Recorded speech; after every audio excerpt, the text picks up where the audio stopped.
Nightcry is the brainchild of two legends of Japanese horror, Clock Tower creator Hifumi Kono and The Grudge director Takashi Shimizu. And it's also a spiritual successor to Clock Tower, bringing back the series' point-and-click gameplay and even reviving its infamous villain, the Scissor Man, who is now referred to as the Scissor Walker. But perhaps most important of all, players still cannot fight back and can only run and hide from danger, which will surely recapture the sense of helplessness and fear of being found that the Clock Tower series is renowned for.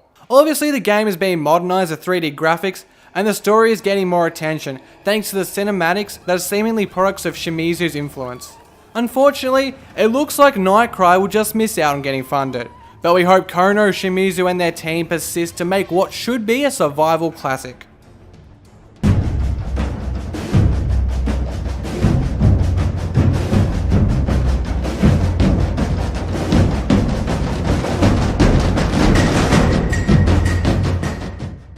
Strength of the Sword Ultimate is being developed by the extraordinary two-man team that made the original game in 2013. The original, which was misleadingly called Strength of the Sword 3, was a PSN exclusive, but Ultimate will be coming to PC, Vita, and probably the Wii U. You can expect to see the same unique blend of a brawler and a fighter capped off with a ridiculous arsenal that contains a giant sword, rocket launcher and flamethrower. The immense difficulty, epitomised by AI that study your playstyle and adjust their tactics to counter it, will also return. The new features include extended customization and perhaps most importantly co-op and PvP. The PvP system also has a remarkable system called Dark Mode that pits players who excel against an incredibly powerful Dark Swordsman. If a player defeats a Dark Swordsman, they're given a Dark Token. And if they collect 3 tokens, they can become and challenge other players as the Dark Swordsmen themselves. It's all very impressive and will be very interesting to see how the Strength of the Sword will fare on PC with a bigger potential audience.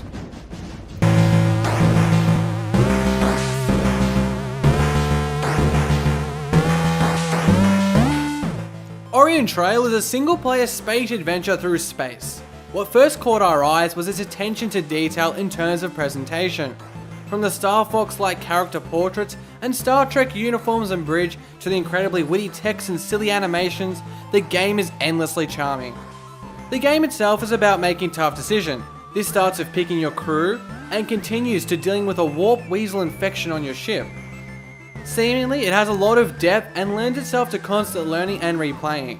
It sounds like a fun game, but it's the character and humour of Orient Trail that makes it come alive and takes it to another level.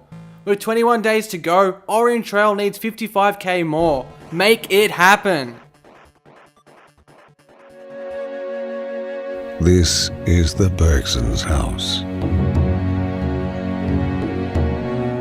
On the beautiful, magnificent outskirts of Mount Mortar.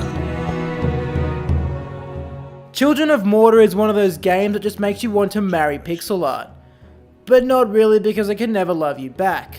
Still, this game looks amazing and is supported by a promising premise. The Bergson family are the guardians of the mountain and all is peaceful, until the dark corruption returns, forcing them to travel into the mountain to defeat it. And since the game is a roguelike, you can choose which family member to fight as every playthrough.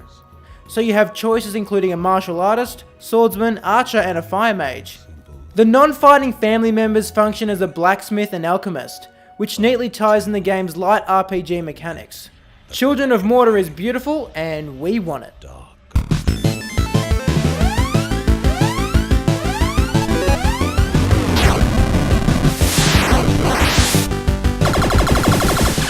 Another space adventure, Star Mazer is so retro, it combines dazzling pixels with 2 classic genres, side-scrolling shooters and point-and-click adventures.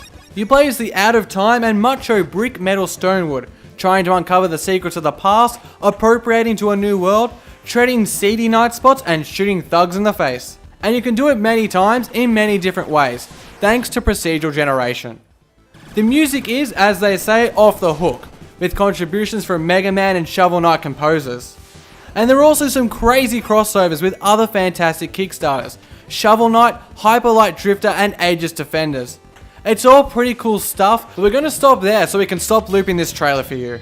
Thanks for watching, my name's Lawrence. And my name's Josh, we'll see you next time here on Indieformer.